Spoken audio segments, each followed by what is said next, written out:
El viento frío del mar expulsa por la puerta el olor a leche agria y lana mojada. En el umbral de la casa de turba yace una capa fresca de polvo de lava, que no han tenido tiempo de barrer. Una mujer, con una cálida capa, apoya la mano en el dintel y saca a la luz 2 trozos de madera tallada, marcas de testigos. Afuera está oscuro y vacío. Adentro se oye cómo cruje la leña húmeda en la chimenea. Esta escena parece un pequeño detalle cotidiano, pero en ella se esconde un golpe al tópico del norte de las espadas. Aquí, el divorcio se formaliza con el umbral, la fórmula y las personas que luego confirmarán lo sucedido en el Ting. No hay sangre, hay orden, frío y papel, o más bien, una piel de ternero con las reglas, donde se indica cómo preservar el honor y la propiedad sin convertir la disputa en una masacre. Saludos a los espectadores y me alegro de que estén aquí de nuevo. Escriban desde dónde nos ven y qué sabían sobre el matrimonio y el divorcio en las lejanas islas del Atlántico Norte. Dejen un comentario y disfruten de la escucha. Cuando se pronuncia la palabra sagas, muchos ven destellos de acero. Pero el tejido jurídico de estas historias es más duro que una espada. El sistema comunal de Islandia se basaba en los tingas, locales y populares, donde se calculaban los plazos, se llamaba a los testigos y se leían las fórmulas. En las recopilaciones de leyes, transcritas en pergamino, en los siglos posteriores a los primeros asentamientos, se prevén los casos de ruptura matrimonial y la forma de proceder. Lo más importante es que la ley convertía lo privado en público a través de un procedimiento. No los sentimientos, sino el orden de las declaraciones y los nombres de quienes escuchaban las palabras en el lecho, en el umbral y ante la asamblea. Esto es un golpe al mito. El honor no exigía sangre, el honor exigía la forma correcta. El divorcio en estas tierras no es un duelo, sino una secuencia de pasos. Primero se establece el motivo: ausencia prolongada sin sustento, maltrato, incumplimiento de los acuerdos sobre la economía común. Luego, se hace público, y no una sola vez. Se hacían 3 anuncios acordados. En el lecho matrimonial, como constatación del círculo interno. En el umbral, como traslado de la disputa al espacio de la casa y el patio. Y en el Ting, como conclusión en el espacio de la comunidad. En todas partes se necesitan testigos, y no cualquiera. Una persona del clan del esposo y otra del clan de la esposa, para que luego nadie pueda decir que la escena fue una farsa. El umbral no es un decorado. El umbral es la frontera entre derechos y obligaciones, el signo de la transición de lo privado a lo público. Detrás de las fórmulas hay cosas más pesadas que las palabras. La propiedad no tolera la incertidumbre. La dote y el regalo matutino se tienen en cuenta con el mismo rigor que las ovejas y las redes, porque sin ellos, la familia se convierte en un pozo de deudas. Las sagas están llenas de escenas en las que la disputa por amor se convierte en una disputa por madejas de lana, caladeros y parcelas de siega. Esta es la esencia de la sobriedad nórdica. Se reconoce el sentimiento, pero se equilibra con la distribución. El que se va, devuelve. El que se queda, provee. El que es culpable, compensa. Los ancianos del clan no están para palabras grandilocuentes, sino para la fría contabilidad, porque si no, en la próxima feria, los acreedores darán la espalda, y la casa comenzará a quedarse vacía. La ley daba a la mujer más capacidad de acción de lo que solían pensar aquellos que solo ven batallas en las sagas. En los casos estipulados, ella podía iniciar el procedimiento, y entonces lo importante no era el grito, sino cómo se mantenía la publicidad escalonada. Su voz se convierte en fuerza no por su volumen, sino porque se inscribe en el orden. Se nombra correctamente el motivo, se llama a los testigos a tiempo, se marca el umbral, se comunica al ting sin demora.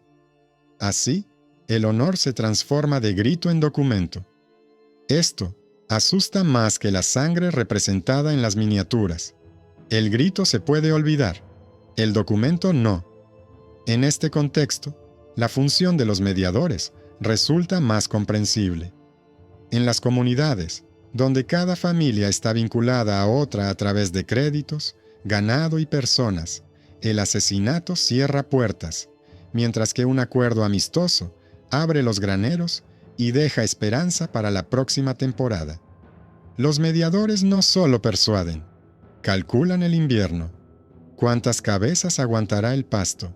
Si habrá suficiente pescado seco hasta la llegada de la primavera.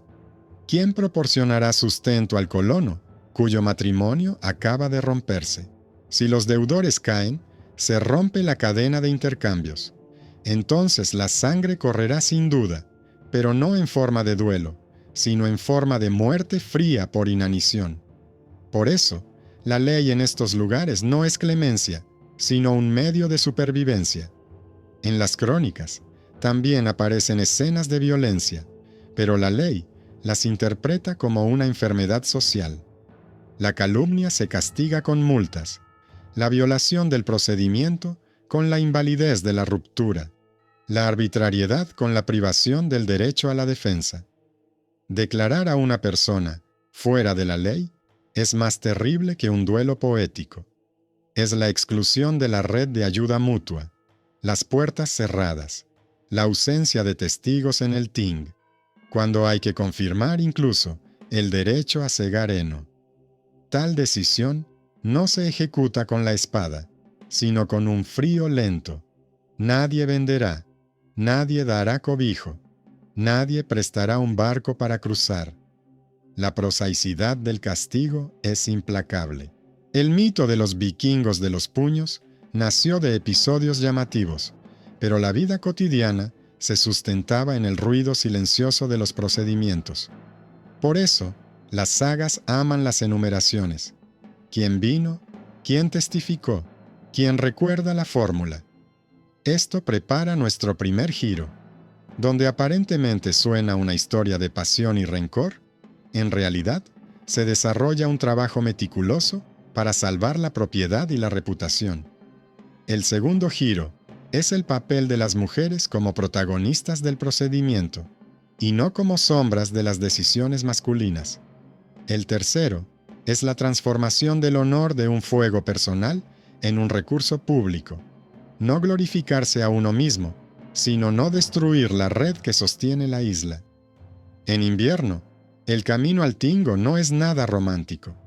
Son dedos congelados, lana mojada, noches bajo cobertizos de piedra, donde el viento arranca las palabras de los labios.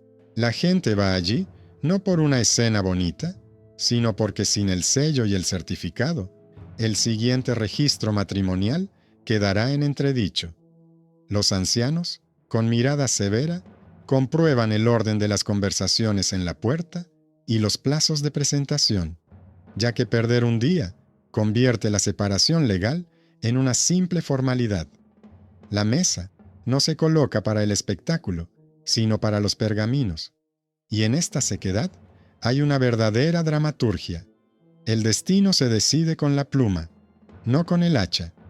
Así se construye la política septentrional del cuerpo y la propiedad, no a partir de cuadros con espadas, sino de procedimientos en los que incluso cruzar el umbral forma parte del ritual de llevar lo privado a lo público. Más adelante, nos esperan asuntos concretos. ¿Cómo sonaban las fórmulas acordadas en los compendios jurídicos? ¿Cómo los testigos de ambas familias constataban los hechos? ¿Cómo se repartían la delgadez, las barcas y la tela? Y lo más importante, cómo la mediación vencía al ansia de espectáculo, porque el ansia de espectáculo en estas tierras es un lujo demasiado caro para quienes viven de la piedra y el viento. A continuación, se hace evidente lo cuidadosamente construido que está el pasillo que va de lo privado a lo público. Los anuncios en el lecho, en el umbral y en el ting no solo se repiten entre sí, sino que trasladan el conflicto a través de 3 espacios con diferente peso. En el lecho se fijan las razones que más tarde se podrán nombrar sin vergüenza, porque así lo exige la forma: ausencia prolongada de sustento, amenaza para la salud, robo de bienes comunes, daño malintencionado a las cosas, negativa a cumplir con las obligaciones domésticas. En el umbral se repite lo mismo para la casa y el patio, donde se encuentran los baúles, se secan las redes y en el granero se guarda la reserva de pescado seco para el invierno. En el tinge ya no se pronuncia el afecto, sino una fórmula separada del dolor personal, y junto a ella se encuentran los testigos de ambos linajes. No se trata de retórica vacía. Los testigos son como aseguradores. Si más adelante alguien intenta impugnar el divorcio, ellos recuerdan que todo se hizo en orden y a tiempo. De lo contrario, la próxima boda será dudosa y los hijos estarán amenazados por disputas por la herencia. Aquí no se teme a la espada, sino al vacío del estatus legal, que corroe la economía más rápido que el frío. La sequedad de las fórmulas solo parece indiferente desde fuera. En realidad, detrás de ella se esconde la lucha contra el caos. Las sagas están repletas de escenas en las que la disputa sobre los sentimientos se convierte instantáneamente en una disputa sobre capas de lana, marcas de ganado y el derecho a segar heno en una determinada piedra. En un caso de la costa norte, una mujer logró defender su regalo matutino porque explicó a los ancianos el orden de las proclamaciones, nombró a 2 testigos de la familia de su marido y uno de la suya, presentó las marcas del umbral y se refirió a la razón acordada: la ausencia prolongada de su marido, durante la cual la casa se mantuvo gracias a sus hermanos y a los préstamos de los vecinos. Los ancianos señalaron que el anuncio se había hecho sin demora, lo que significaba que el intento del marido de anular el divorcio mediante insultos y amenazas era inútil. En otro caso, en los fiordos orientales, se dividieron el costado del barco y el varadero de pesca. Al hombre que abandonó el matrimonio, acusado de malversación, solo se le dejó una parte de la red, sin derecho a salir a pescar, en primer lugar durante la marea alta. Así, la ley regula incluso el viento y el oleaje. La parte más importante es el tiempo. Los plazos son la espada de la ley. Si se pasan, las fórmulas se convierten en palabras en la nieve. Por eso, se crea el efecto de una carrera angustiosa. El invierno es más largo que la paciencia de los acreedores. El camino a Tintauga no perdona a las piernas débiles, y los ancianos no aceptan los retrasos. De ahí la dureza del tono de las sagas. Es como si enseñaran a caminar sobre hielo fino. El divorcio en tales condiciones no es una ruptura, sino un intento de mantener el hogar a flote. La memoria comunitaria no registra ante todo la novela, sino la secuencia de pasos, para que otros puedan repetirla correctamente cuando llegue su hora. La mujer en estas historias no es una sombra junto al hogar, sino una participante en el procedimiento.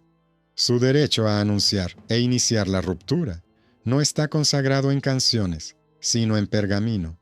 La fórmula más utilizada es la del daño a la casa. Si el marido se bebe la propiedad, si las partes prometidas a cambio no han aportado ni sal ni tela a la casa, si el golpe ha afectado no solo al cuerpo, sino también a las reservas, el derecho exige sacar la situación a la luz. Y esto no es vergüenza, sino protección de la red. Las comunidades no aprecian las catástrofes silenciosas, porque todos dependen unos de otros. El fuego ajeno es ceniza común. Por eso, el honor pasa del calor interno a acciones claras: registrar, llamar, denunciar, cumplir los plazos. El mito del puño del norte también se rompe con la institución de los mediadores.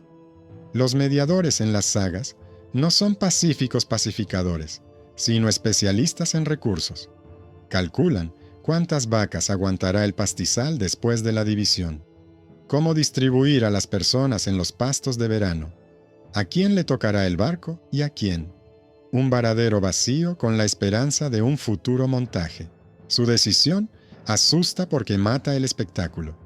No hay duelos, ni muertes hermosas, solo listas, cuotas, plazos, límites.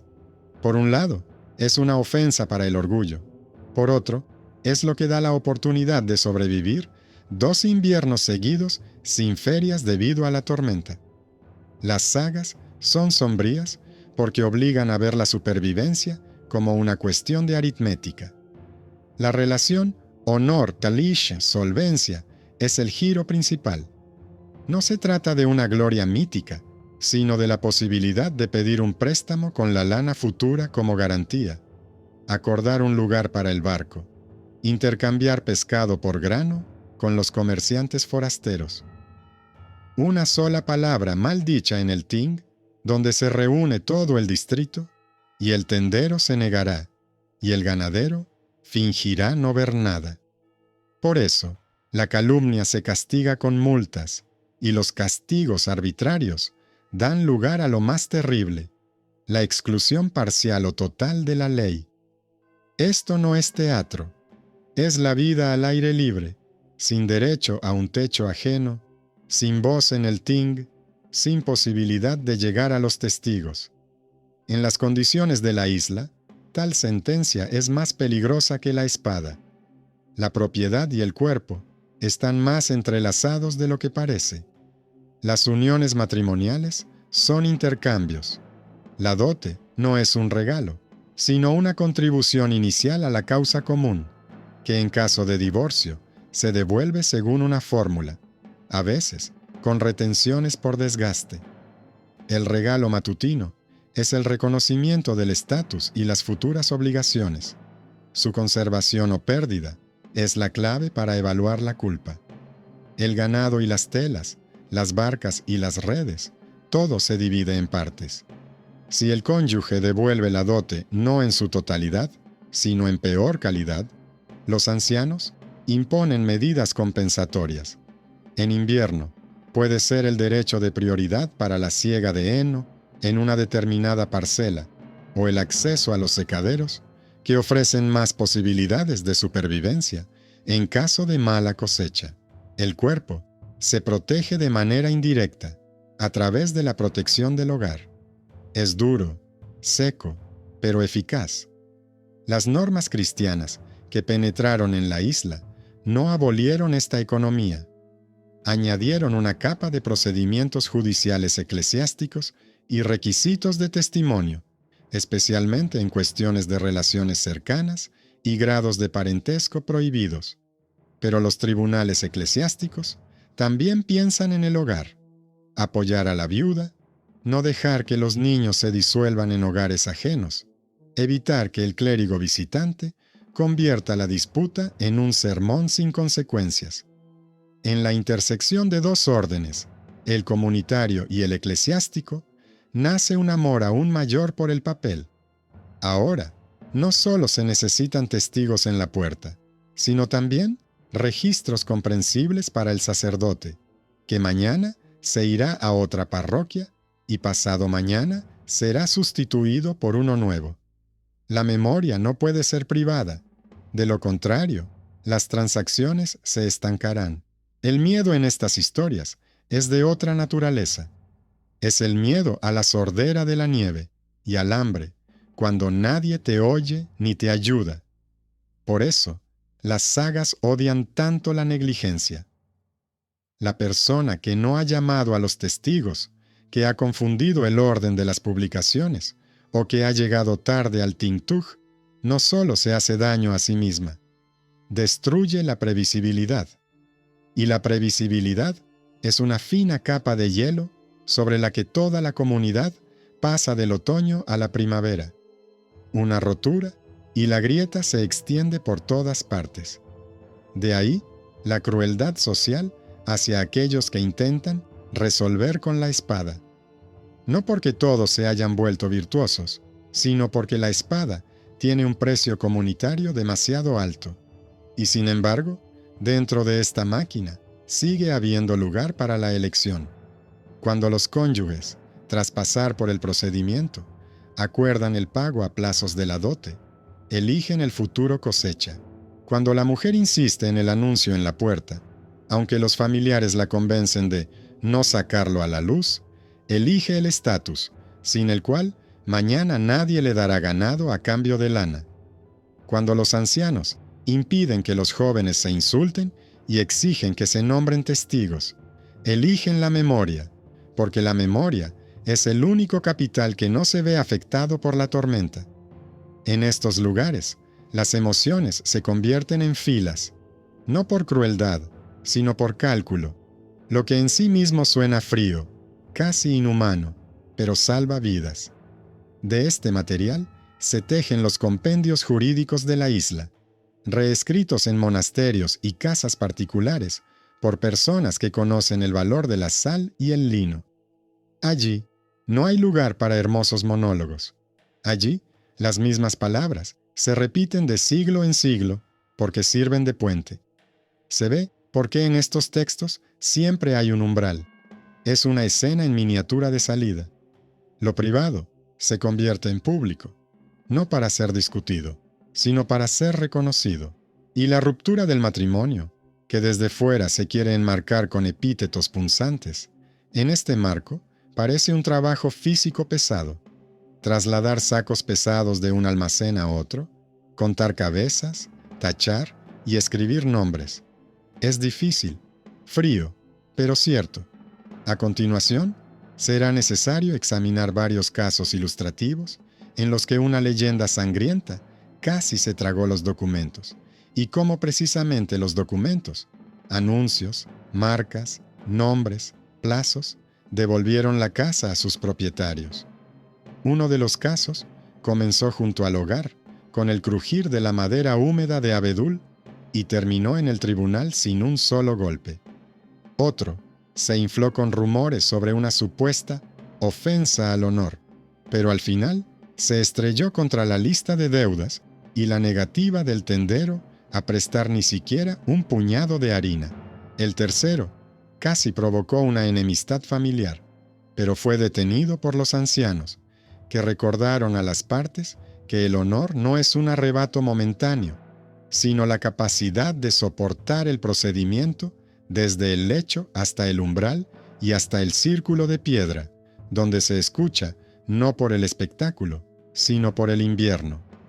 En un caso que se recordaba en la parte oriental de la isla, la esposa, que durante muchas temporadas había mantenido la casa sin la mano del amo, sopesó no el agravio, sino las reservas que le quedaban. Tenía en sus manos las cuentas de la sal, tomada a crédito en la feria de otoño, y un mechón de lana, prometido para la esquila de primavera. Su marido esperaba la pesca en el mar, regresaba por poco tiempo, vendía parte de lo común, y se marchaba de nuevo para el invierno sin dejar una parte proporcional. Ella no comenzó el procedimiento con gritos, sino con la forma.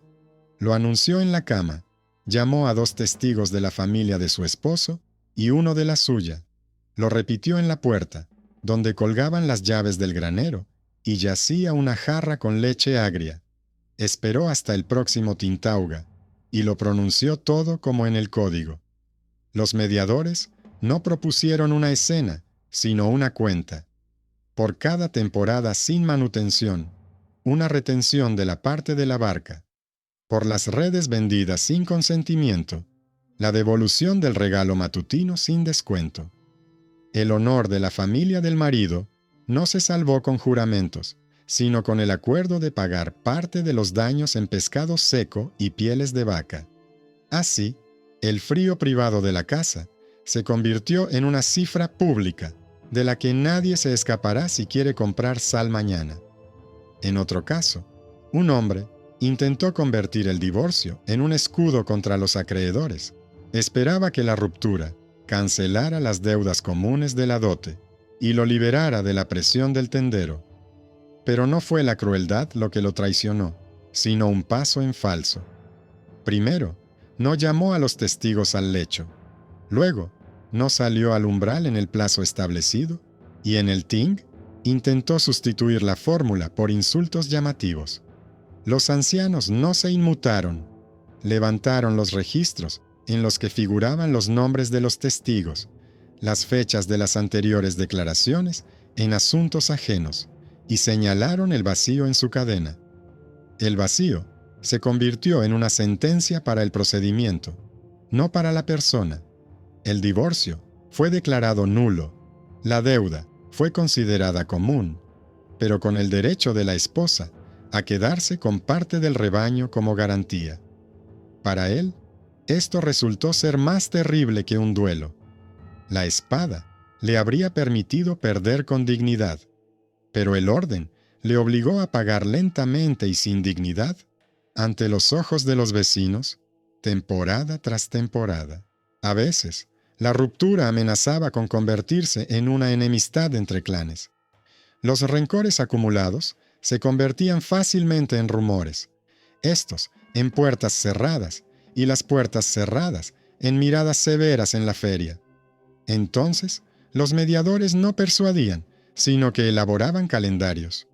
Un día se dedicaba al umbral, otro al camino hacia el lugar del tinto común, y el tercero al frío círculo de piedra, donde el legislador, que recordaba el código por partes, comprobaba las líneas de la fórmula, como si fuera una cuerda. Quien piense que se trata de papel contra vida, que vea las consecuencias. Si el procedimiento se interrumpe, al año siguiente, nadie garantiza el intercambio de pescado seco por grano, y sin grano, el establo se llenará de un silencio sepulcral. Por eso, la rigidez de estas escenas no es burocracia en nuestro sentido, sino una forma de ayudar a la comunidad a pasar el invierno. La clase eclesiástica añadía fricciones.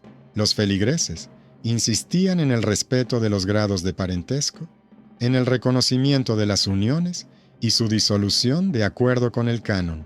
Pero al final, incluso el tribunal eclesiástico contaba los sacos. En una historia, un clérigo intentó suavizar el escándalo con un sermón, retrasando de hecho el anuncio. La mujer insistió en la forma, llamó a testigos, repitió la denuncia en la puerta y la denunció en el ting. Los ancianos la apoyaron, no por amor a la rebelión, sino por miedo a la incertidumbre, que deja a los niños en una situación de estatus incierto y destruye la coherencia de la herencia.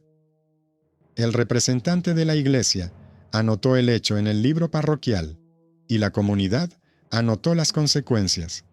¿A quién le tocaban las vacas? ¿Quién tenía derecho a segar el heno en el prado lejano? ¿Qué parte de los secaderos se transfería a la siguiente temporada? Así, los dos órdenes, el eclesiástico y el comunal, no competían entre sí, sino que constituían un doble candado que fijaba el hecho. Y sin embargo, de vez en cuando, surgía el mito habitual, que los verdaderos hombres resolvían la cuestión con la espada. Este mito era conveniente para aquellos que querían escapar de la red de cuotas y plazos. Lo alimentaban los narradores, amantes de las escenas llamativas, y los visitantes extranjeros, que esperaban espectáculos. Pero los documentos decían lo contrario.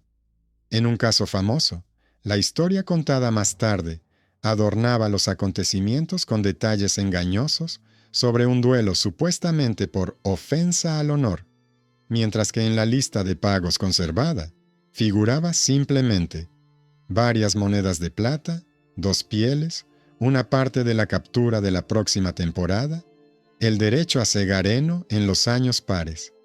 La lista parecía aburrida, pero fue precisamente ella la que cerró el caso. Un bonito mito es la cálida piel de un cuento. Un documento es la cuerda que sujeta el techo. Sin la cuerda, el viento derriba la casa. La gravedad de los procedimientos se manifestaba también en los castigos por falsedad. El falso testigo no solo se enfrentaba a una multa. En una isla, donde se tiene en cuenta a las personas, una palabra incorrecta destruye el valor del nombre. Aquí, el valor del nombre no es poesía, sino crédito. En un caso, una rama familiar perdió durante años la posibilidad de pedir préstamos después de que 2 de sus miembros confirmaran algo que no era cierto para salvar a un pariente de las indemnizaciones. En la siguiente distribución de los prados de siega, los pusieron en último lugar. Al repartir el tiempo de navegación, les dejaron las mareas más incómodas. En la feria, se acercaban más tarde a sus mesas o pasaban de largo. Es una forma de castigo lenta pero mortal, porque en la isla de piedra, la muerte llega en silencio, no en un destello de acero. El papel del legislador parecía casi sagrado. Guardaba en su memoria largas cadenas de fórmulas, como se guardan en las manos los hilos de viaje. Su tarea no era dar lecciones, sino mantener el orden. Cuando, en los casos de divorcio, las partes intentaban arrastrar consigo sus relatos, él las devolvía a los 3 espacios y los 3 testimonios. Su sequedad era desagradable al oído, pero salvaba vidas. En un caso, su recuerdo de una línea que hablaba de los plazos entre las notificaciones ayudó a frustrar el intento de sustituir la verdadera causa de la ruptura por una inventada. Parecía una nimiedad, una disputa sobre días y noches, sobre los límites de la marea alta y la marea baja. Pero precisamente, esa nimiedad es la que impide que la mentira se abra paso en el tejido de la comunidad. Especialmente reveladora fue la combinación mujer-derecho-propiedad. Allí donde el relato tardío se complace en presentar la imagen de una sombra silenciosa junto al hogar, los hechos muestran otra cosa. Las mujeres inician los anuncios, devuelven el regalo matutino, consiguen aplazamientos, defienden el derecho a una parte de la siega. La defensa de su cuerpo pasa por la defensa del hogar. No porque la moral gris sea superior a la moral en blanco y negro, sino porque el hogar no son paredes, sino una red. Cuando una mujer, en el día señalado, pone la mano en el umbral y pronuncia la fórmula establecida en presencia de testigos, no solo fija la ruptura, sino también lo que quedará para los hijos. Vacas, telas, intercambios, nombres en la memoria de los vecinos. Es el lenguaje de la isla, donde no gustan las palabras fuertes, porque las palabras fuertes se oyen mal con el viento. A veces, los ancianos de la familia intentaban recuperar la antigua costumbre de resolver los problemas acaloradamente. La prueba se prolongaba durante días. La gente se miraba en el ting. En invierno, el calor aumentaba en las conversaciones junto al hogar. Entonces, los mediadores iban de casa en casa y contaban cuántas ollas estaban vacías, cuántas pieles se habían vendido, quiénes de los jóvenes y fuertes se irían en primavera a pescar y no volverían. Estas cifras eran más aterradoras que cualquier demostración de fuerza, y convencían. En uno de estos casos, se acordó un trabajo conjunto temporal en un astillero ajeno. Se dividiría el barco por temporadas y se repartirían las ganancias por partes, reteniendo la deuda de la parte culpable. Es humillante, pero salvador. La casa sobrevive al invierno. Los rumores sobre el honor de la espada se disipan en las cuentas. En la feria, vuelven a saludar con la cabeza. El mito contra el papel se levanta una y otra vez, como una ráfaga de viento, pero cada vez se rompe contra la roca del procedimiento. Las fórmulas no son bonitas, pero son duraderas. Las 3 proclamaciones enseñan a respetar la transición de lo privado a lo público. Los testigos de ambas familias a reconocer la interdependencia. Los plazos a recordar que el mar no espera. La ley islandesa sobre el divorcio no es un cuento humanitario, sino una dura tecnología de supervivencia. Protege el honor a través de la solvencia, el cuerpo a través de la casa, la familia a través del recuerdo de la coherencia. En esta mecánica, casi no hay lugar para el heroísmo, pero sí mucho para la responsabilidad, que las sagas formulan de manera tan seca que suena como un veredicto de la naturaleza. Cabe señalar que los transcriptores posteriores a veces intentaron recuperar el drama, cambiando el énfasis. Añadieron insultos, desafíos y venganzas, pero junto a sus adornos se encuentran listas indiscutibles de ciegas, participaciones en lugares de pesca y devoluciones a plazos de los dones matutinos. Estas cosas miran desde debajo del polvo, como piedras desde debajo de la nieve, y cada piedra es una pequeña sentencia contra el mito. El norte sabía cómo divorciarse documentalmente. La espada allí servía para otra tarea. Separaba la carne y la red, y el divorcio separaba la responsabilidad y los bienes. Cuando aún queda lejos la primavera, este conocimiento salva mejor que cualquier brillo de espada. Hay otra capa que los amantes de las leyendas rara vez recuerdan: la distribución de los hijos y las garantías de deuda tras la ruptura. Allí, donde la narración tardía busca alegremente un motivo para la pelea, los documentos distribuyen los destinos por líneas. Si el hogar se desintegra, la comunidad no permite que los hijos queden en el aire como una carga sin dueño. Se les asigna a hogares concretos a través de un sistema de tutela y cuotas de manutención, y se asignan a los adultos las obligaciones de manutención. Esto suena cruel, porque no hay nada de romanticismo en ello. Los ancianos no miden el amor, sino la capacidad de alimentar en invierno. A veces, estas decisiones esconden la matemática más sombría de la isla.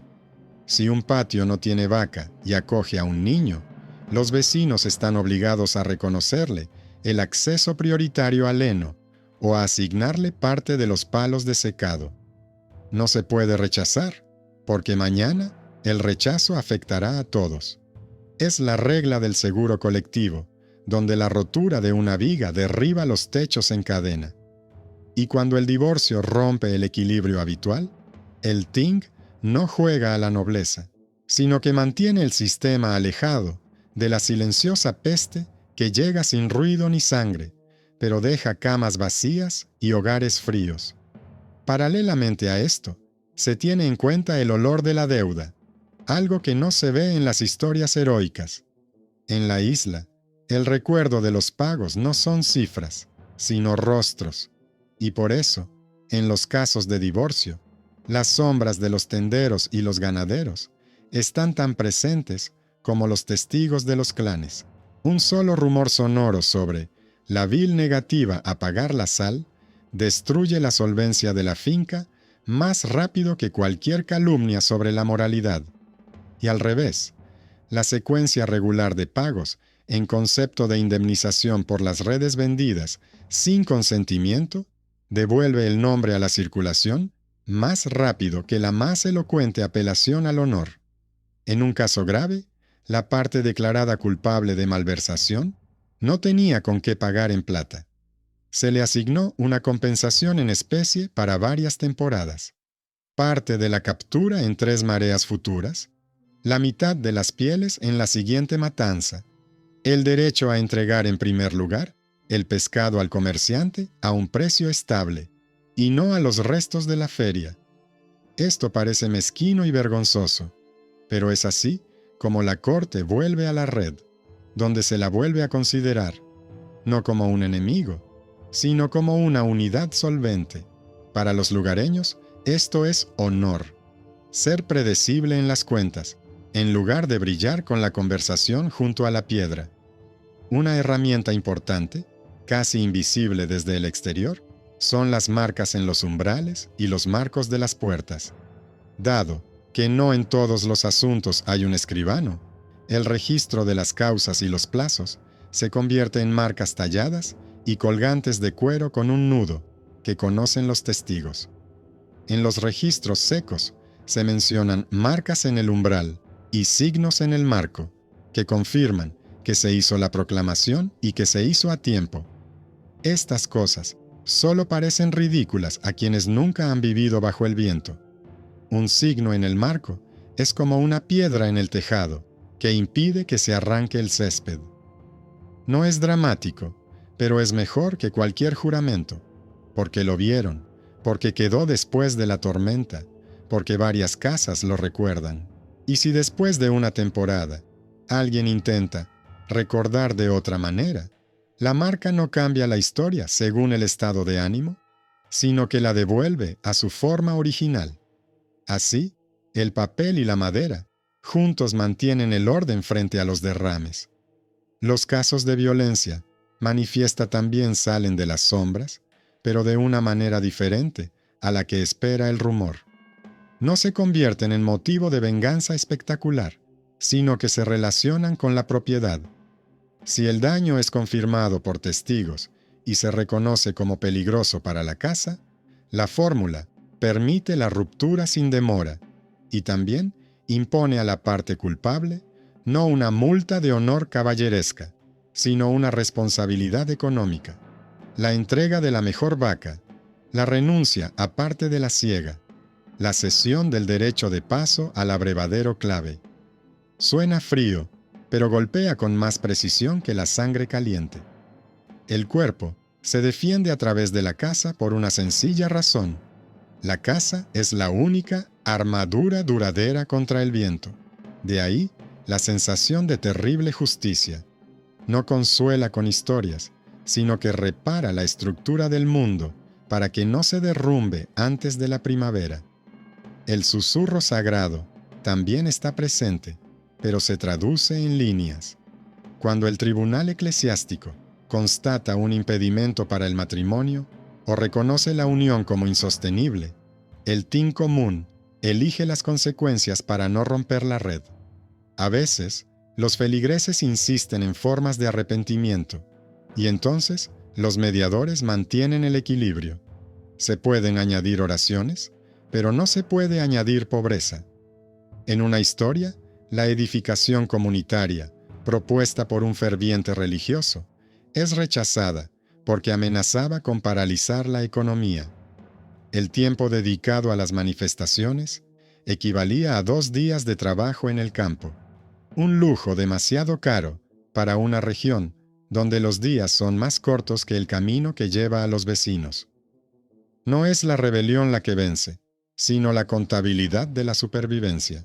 Otra línea es la división entre bienes muebles e inmuebles en condiciones en las que todo es móvil a merced del mar. Las barcas y las redes pasan de mano en mano. Los graneros y los secaderos permanecen en su sitio, pero su valor cambia con el viento estacional. Por eso, la división tras el divorcio rara vez parece simétrica. Es funcional. A una parte se le da la red y el derecho a la primera salida con la marea en los días pares. A la otra, los secaderos y el paso a la orilla. Si el invierno es más tormentoso de lo habitual, esta distribución salvará a ambas partes de la pérdida total. También se reparten los enseres domésticos, cofres con telas, utensilios, accesorios de cocina. A veces, los ancianos discuten sobre el derecho de la mano, lo que una persona utiliza en su oficio y sin lo cual no ganaría ni sal ni lana, se lo dejan, pero lo compensan con una parte de otra cosa. Es una sobriedad que huele a despensa y a pajar frío, y no a canciones, y es imposible no creer en ella cuando el invierno respira en la nuca. Los rumores sobre enfrentamientos violentos benefician a quienes viven de vender historias a los forasteros. A lo largo de las filas del mercado, se propagan como una suave ola, contagiando la demanda de espectáculo. Pero la isla es un mal escenario para el drama eterno. Es demasiado pequeña y demasiado abierta. Por eso, los gritos más ruidosos se apagan en el momento en que el legislador enumera los plazos y los mediadores colocan los nombres de los testigos sobre la mesa. Y aquí se ve lo más terrible para los amantes de las leyendas. Las personas ruidosas se quedan sin palabras cuando se les presenta una secuencia de pasos que no pueden reescribir. El que ayer exageraba la ofensa, hoy trae a la mesa una lista de recibos de deuda para no perder su lugar en el secadero, y mañana entrega parte de la captura, porque de lo contrario, su familia quedará fuera de la red. No es bondad ni moral, sino la presión de la isla. Convierte cualquier emoción en una mercancía para la supervivencia. Y por último, sobre por qué es importante recordar todo esto hoy. Porque el mito, norte, puño, en realidad no se refiere al poder, sino a la negativa a ver el papel. La negativa no es peligrosa desde el punto de vista estético, sino práctico. Enseña a despreciar las formas que sostienen el puente. A las sagas no les gusta hablar con delicadeza, pero en su sequedad se esconde una idea respetuosa. La vida humana es demasiado frágil para confiarla a improvisaciones efectistas. El hielo se rompe con los pasos bonitos. La casa se sostiene gracias a cuerdas aburridas, a anuncios claros, a testigos que recuerdan cómo y en qué día se pronunció la fórmula. Y el divorcio es uno de esos casos particulares en los que el aburrimiento salva. Después de él, es posible lo que se pretendía con el procedimiento. La separación no se convierte en una carnicería, los niños no quedan en un vacío legal, el crédito no se pierde por un solo grito, y el nombre permanece en su lugar, seco, pero fiable. Esta es la terrible verdad de la sobriedad del norte. Nunca promete la felicidad, solo la oportunidad de llegar a la primavera. Hay algo que parece completamente insignificante, pero que encierra grandes decisiones: los cofres de las mujeres y las etiquetas en las telas. En la historia, donde los cónyuges disolvían el hogar después de muchos inviernos, fueron precisamente las etiquetas las que salvaron del vacío y los gritos. Cada rollo de tela de lana tenía una marca que indicaba cuándo se había comprado la tela y con qué dinero. Una parte procedía del regalo matutino, otra parte del ajuar doméstico y otra parte se había comprado con los ingresos comunes. La división no se hizo por simetría, sino por el origen de los fondos. Lo que se pagó con la dote matutina se devolvió sin regatear. Lo común se repartió en partes iguales, teniendo en cuenta las deudas, y las telas en disputa se guardaron en el granero hasta la primavera para venderlas al mejor precio y cerrar el saldo de las reclamaciones mutuas. A simple vista, una aburrida fila de trapos, pero en realidad un mapa preciso del futuro, porque cada cosa en este sistema no lleva el recuerdo de la cordialidad, sino el recuerdo de las inversiones. Así, se elimina la tentación de las palabras grandilocuentes. No es necesario decidir quién amaba más. Basta con ver quién pagó y cuándo, y ponerse de acuerdo para que nadie caiga en la fría indigencia. Aún más reveladores son los casos en los que la tutela interviene en el divorcio. El tutor no siempre es el villano de los relatos posteriores. A menudo es una persona que responde con su patrimonio por la legalidad de los pasos de su pupila. En un caso, el tutor intentó retrasar el procedimiento por temor a la ruptura de las relaciones comerciales. La mujer insistió en la forma y el tribunal reconoció su derecho a seguir adelante, pero exigió al tutor que junto con los mediadores elaborara una lista de los contratos que se transferían. ¿Quién continuaría con el suministro de sal? ¿Quién aceptaría los manojos secos al precio anterior?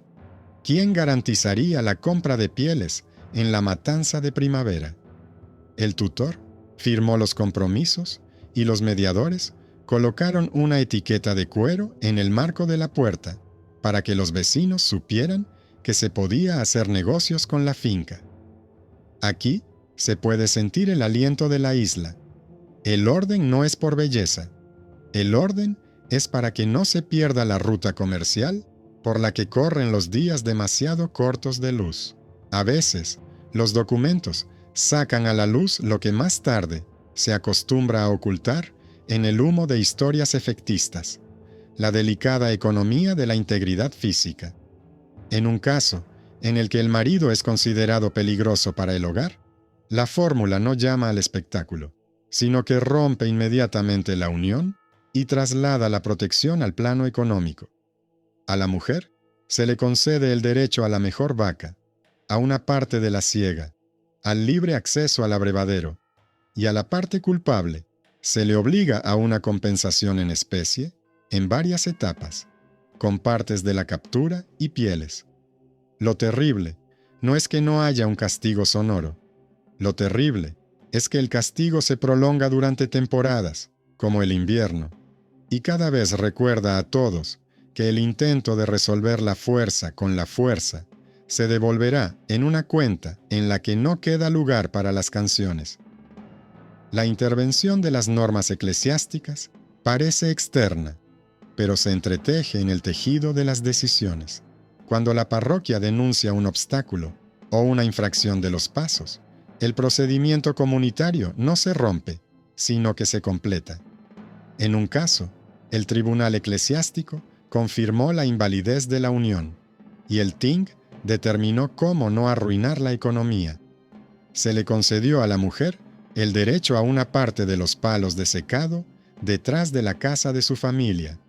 Se le concedió el paso, a través de la parcela ajena, para poder moverse libremente hacia la costa, y se estableció el orden de los trabajos dominicales, para que la falta de asistencia al servicio no se convirtiera en una pena de trabajo. La nota religiosa no anula la melodía principal. En la isla no salvan las construcciones perfectas, sino la posibilidad real de llegar a la primavera sin perder la credibilidad del nombre.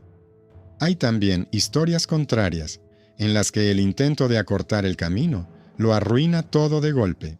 Un hombre, deseando adelantarse a los rumores, anunció la ruptura sin testigos, confiando en la grandilocuencia del gesto. A los pocos días, llevó sus redes al mercado, con la intención de venderlas y esconderse con parientes lejanos. Se negaron a comprarlas. Los comerciantes, amantes de la claridad, no se arriesgaron a aceptar la mercancía de una persona cuya situación estaba en el aire. En la siguiente reunión, el legislador recordó el orden. Los mediadores decidieron restaurar la casa hasta la separación correcta e impusieron como multa la transparencia pública. Todos los pasos posteriores se realizarían en presencia de representantes de las dos familias y del tendero, cuya sal se había entregado por palabra. No se trata de una vergüenza ejemplarizante, sino de una tecnología pura de desconfianza que protege al mercado de la contaminación. La isla vive de forma sobria. Quien no cumple con la forma, pierde el honor, y junto con el honor, pierde el valor. Se percibe una sobriedad especial en las relaciones con el honor familiar. Allí, donde el mito exige una escena con espadas, la realidad reescribe la propia palabra. El honor aquí no es un destello de valentía, sino la capacidad de mantener la coherencia.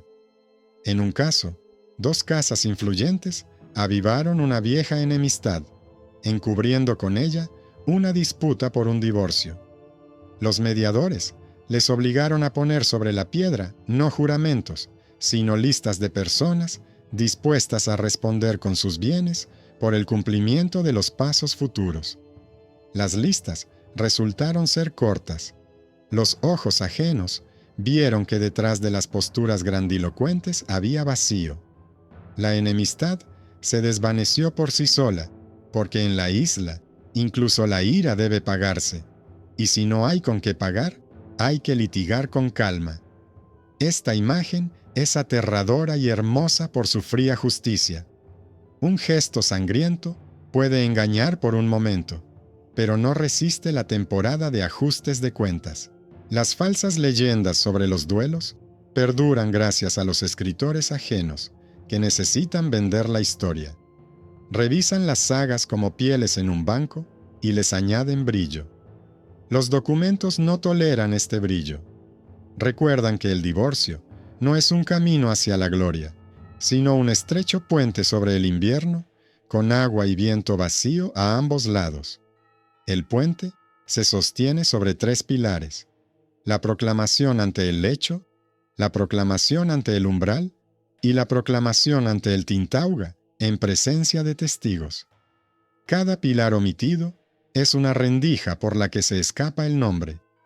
Cada pilar respetado es un clavo que sostiene la casa, aunque sea pequeña y pobre. Y si el mito quisiera ser honesto, hablaría precisamente de los clavos, y no de las canciones. En el fondo de estas historias se encuentra el trabajo invisible de los mediadores. No son jueces ni cantantes, son contables de las desgracias ajenas. Su fuerza no reside en la elocuencia, sino en la capacidad de reunir alrededor de una mesa a personas que ayer no podían mirarse a los ojos y hacerlas hablar de la tierra, los peces, los cofres y los pasos, en lugar de la gloria y los agravios. Saben que cada paso no registrado se convertirá mañana en una pelea en el camino, cada cofre no contabilizado en un agujero en el presupuesto de invierno. Por eso, los mediadores son meticulosos, y por eso, su meticulosidad es más temible que cualquier grito. En esta meticulosidad se esconde la principal respuesta de la Tierra del Norte al ruido de las leyendas. El orden es la única forma de ternura hacia los vivos que la comunidad puede permitirse aquí. Y si lo reducimos todo a una fórmula seca, sonará como el viento helado al amanecer. La unión se forma a través de pasos y se disuelve a través de pasos. Los testigos mantienen el puente, la propiedad fortalece las orillas, y el honor no es un grito, sino una previsibilidad acordada. Cuando llega desde lejos el viejo mito de que el norte decidía con la espada, el archivo simplemente saca las listas de ciegas, las cuotas de la pesca y las tarjetas de deuda, y el mito se va de vuelta, como el hielo se va al mar cuando llega la luz.